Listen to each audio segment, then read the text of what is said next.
mbokk yi asalaamaaleykum ñoo dellu si seq ak yéen waxtaan bu gàtt rek nëga si nii ci semaine passée waxtaan nañ ci waxtaan bu yaatu jëmale ko ci li nga xam ne mooy mbas mi nga xam ne lëmbe na àdduna lëmbe na Sénégal boobu ba léegi nag wax ji bëri na waaye di ngeen seetlu ni amul lenn loo xam ne wax nañ ko ci mbir mi te teg ko ci xam-xam bu leer teg ko ci ay chiffres ak ay faits ak ay données loo xam ne mën nañ ko fi teggi du ngeen dégg lu dul xaste saagawaate ndax ñoom loolu la ñu xam doo leen woo mukk ci débat boo xam ne ci xam-xam la ak luy jëmal réew mi kanam ba ñu am ci tontu waaye lii seen màndarga dëgg-dëgg mooy xaste sosalaate saaga ak randal alal réew mi loolu moom ay nañ ci torop leneen lu dul loolu tëre nañ ci tey nag dañoo ñëw ak yéen ci beneen thème boo xam ne bu ama am solo la ñu bañ nag xew-xew yi fàtteloo ko Sénégalais yi ba ñoom ñu jaare ca loola def li ñuy def thème boobu mooy lan mooy mbirum élection locale yi ñu dëgmal mbokk yi élection yi lu ama am solo la ci Sénégal ñun am nañu firnde yu leer ni sénégalais yi téeméer boo ci jël juróom-ñett fukk yi ci li gën a néew doyal nañu sëkk ci Macky Sall ak nguuram téeméer boo jël gën saa tuuti juróom-ñetti fukk yi doyal nañu ci Macky Sall loolu nag warul yem rek ci njàqare bu kenn ku nekk ci ñun wala ci yéen am warul yem ci di ko wax ci waxtaan yeeg ci jotaay yeeg ci grand place yeeg ci kër yi ak ci bureau yi waaye dafa war a ànd ak li tubaab di wax action mooy jëf mooy ñun ci démocratie la ñu nekk démocratie yow askan wi yaa am sañ-sañu tànn kenn du fi teg boppam ci doole gu mu am wala ngànnaay yu mu yor wala lu mu donn waaye yow askan wi yow yaa am sañ-sañu sa tànn te tànneef googu nag dañ koo tënk ci ay diir dañ koo tënk ci ay jamono tànn bu jotee bu ñu tànnut wala tànn ñu lu baax dinañu toogaat di ko métitlu di ko dund ci ay jafe-jafe ba jamono tànn ñëwaat ci diggante ñaari jamono tànn yooyu kenn amul sañ-sañ ne dinaa fi jële li fi nekk ci anam gi wala ci anam gële jamono tànn googu nag dafa jot bu ñu jàpp ni nag tànn gi da ngay toog rek ba ñu ne bésu élection la déedéet tànn gi commencé na tey commencé na depuis le 1er tey jii ñu ngi le 6 août ajjuma bi mooy le 6 août mooy tànn bi commencé na depuis juróom benni fan ci gannaaw nu mu commencé mooy ki war a tànni au mois de janvier 2022 su dee bindoogu loon su binduwul ci jamono ji ñu nekk tànn bu jotee doo mën a dem ci biir ci urne ya ne da ngay tànni kon jamono jooju la ñu nekk depuis le 1er août ubbi nañu bindu gi may wax nag sénégalais yi ne leen ñi fi nekk tey à part 2012 mosuñoo gagné élection ci gagné goo xam ne gagné ni sénégalais yi ñoo leen tànn la waaye dañuy def li ñuy wax victoire préfabriquée ay victoire technique la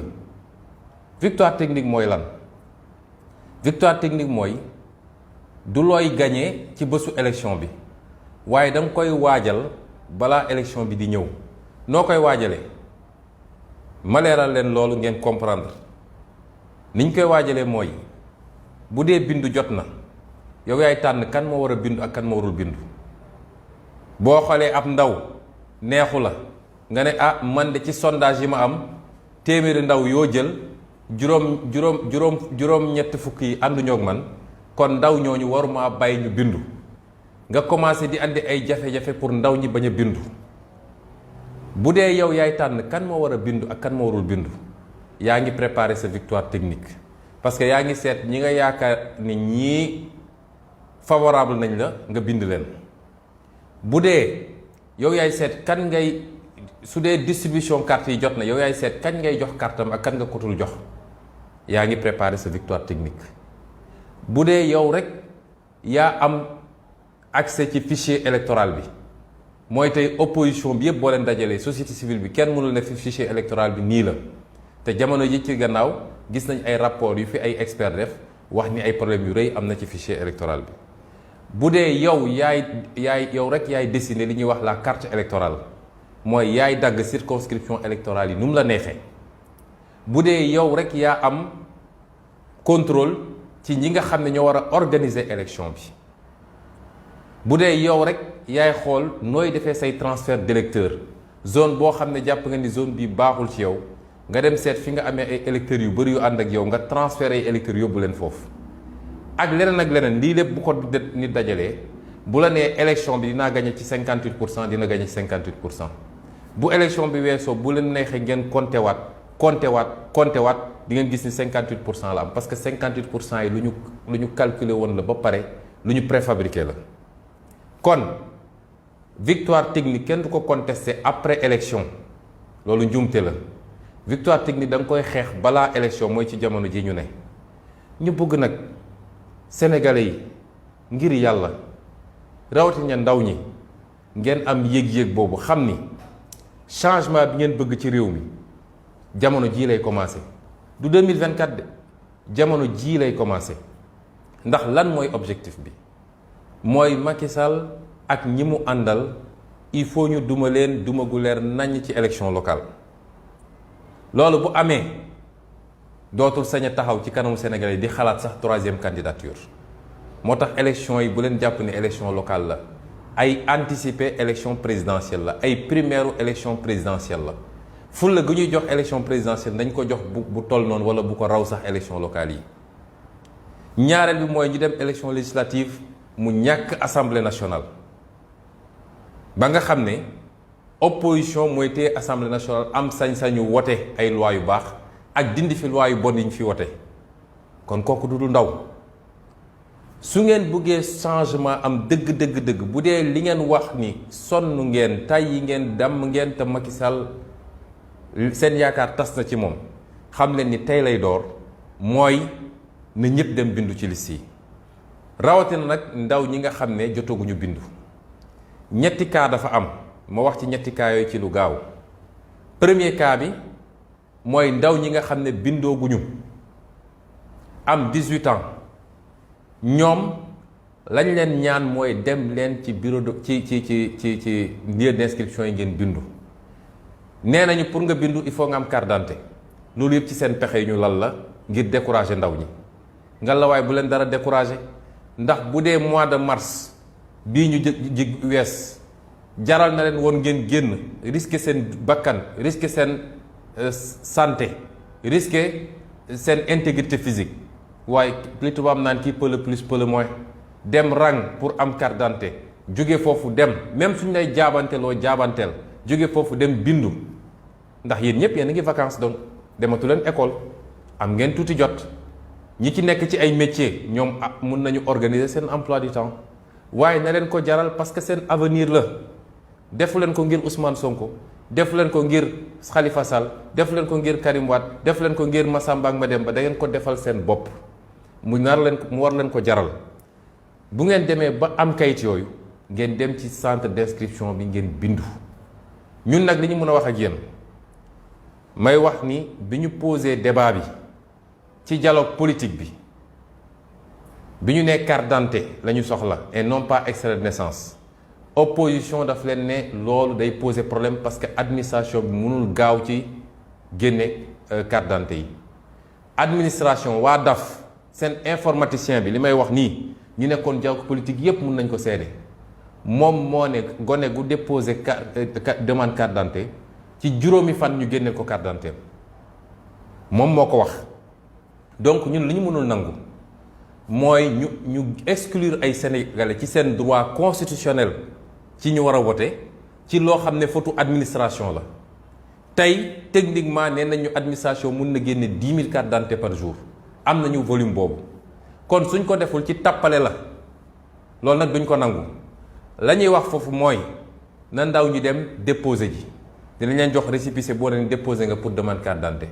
bu ñu toogee ab diir carte d'identité yi génnuñu ndaw ñi nañu jël seen récépissé boobu ak seen extrait de naissance ak seen certificat de résidence dem ci bërëb yi ñuy bindoo ji suñu leen bañee bind nañu bloqué lieu d'inscription yi parce que nag Macky Sall moomul réew mi moom mu ne dinaa bindu saa su ma neexee sama doom dina bindu sama mbokk dina bindu sama militant dina bindu waaye beneen citoyen boo xam ne constitution moo ko ne yow am nga sañ-sañu voté mu ne kooku du voté bukki nag bu yabee waxambaane ci doxin wala la souveraineté et la force n'appartient qu'au peuple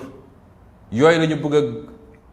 fexe ba intimider peuple moo tax ñuy voté seen loi yu ñàkk fayda yi naan ay terrorisme ak nangam lii man maa ko wax Ousmane Sonko bu dee loolu mooy terrorisme bu ñu bañee un droit constitutionnel boo xam ne constitution moom mi ëpp doole ñépp moo jox sañ-sañu citoyen bu nekk normalement ci démocratie yu mag yépp reversement bi dafa automatique ku am 18 ans rek dañ lay yóbbu ci fichier bi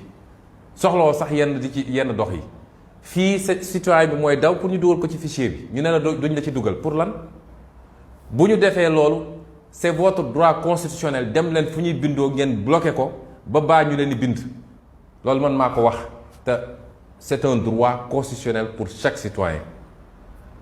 ñaareel bi mooy officier d'état civil yi mairie yi nga xam ne gis ngeen li xew barki démb Thiès ba ñu jël huissier mu constaté loolu gàcce la sax ci maire ñu teg la fi ñu la teg fal la wóolu la di la fay pour nga toog foofu mu bokk ci say attributions citoyen bu soxla certificat de résidence nga génneel ko ngeen nekk ci politicienne ba tax ngeen di tëj fi ñu waree mën a ut certificat de résidence te jamono jooju ñu ngi koy jox seeni militant loolu du yoon kon ñoo ngi jël à témoin toute l'opinion ndax loolu gàcce la cim réew citoyen bu toll ci war a wote di mu mel ni dañ ko ne xare Badr la pour nga war mën a wote rek da ngay daw fii da ngay daw fële pour décourager les citoyens na ngeen dem uti seen papier yi ma leen wax nii te dem massivement fa ñuy inscrire ngeen inscrire ba pare topp mbir mi parce que dinañ ko topp ànd ak yéen ba keroog bi ñuy retirer les pièces les cartes d'électeurs bu ko defee wàccoo ngeen ak ñun ñaareel catégorie bi mooy gis nañ ni am na des milliers et des milliers et des milliers de cartes d'électeurs yoo xam ne seeni borom retiré guñ ko woon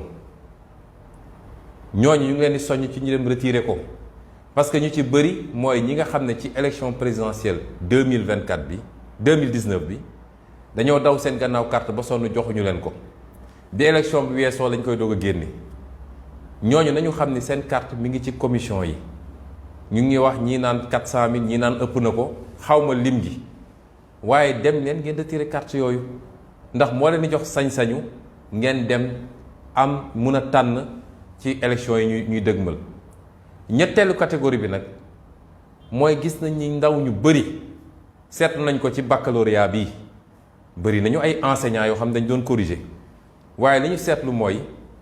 ndaw ñu bëri dañoo ñëw yor seen carte d'identité waaye ci gannaaw carte d'identité bi dañ fa bind ne peut pas voter yéen a ngi fàttaliku bi problème boobu amee ñu bëri dañu cee interpellé biñ ci gëstoo ba gëstu dañ ñu ne ñi am problème boobu yëpp mooy ñi nga xam ne demuñu woon inscrire ci commission yi waaye dañoo demoon commissariat parce que commissariat carte d'identité kese la mun a joxe mënul joxe carte d'électeur comme yàlla def na yéen yor ngeen déjà carte d'identité bi te yàlla xam ne ni c'est des milliers et des milliers de jeunes yéen itamit dem leen directement fa ñuy bindoo ngeen dem bindu ji loolu mooy liñ leen di soññ parce que ñu ngi ci tournant boo xam ne tournant bu am solo la wax ji nag baax na contester baax na xeex bu jotee baax na waaye li ëpp solo mooy jamono bu changement jotee nga am sañ-sañu am mën a changer te doo ci xeex doo ci dóorante doo ci xuloo nga fexe ba teew fa sa kàddu bokk ci kàddu gor yi nga xam ne ñooy soppi réew mi loolu la ñuy soññ Sénégalais yi jiital ci ndaw ñi trop parce que ñoo ëpp ci ñi war a bindu téeméer boo jël ci ñi war a bindu nu mu tuuti juróom-ñaar fukk yi wala juróom-benn fukk yi ay ndaw lañu donc ñoom ñoo ci ëpp fuuf bu leen dara décourager parce que lii ñuy def nii yëpp pour décourager leen parce que xam nañ ñi àndu leen ak ñoom bu leen dara décourager na leen ko jaral parce que c'est votre avenir qui est en jeu, parce que élection yi ñu dëgmal mooy annoncer le changement définitif et la chute du régime que vous connaissez. buñ ko seetaanee nag mooy li ma wax ni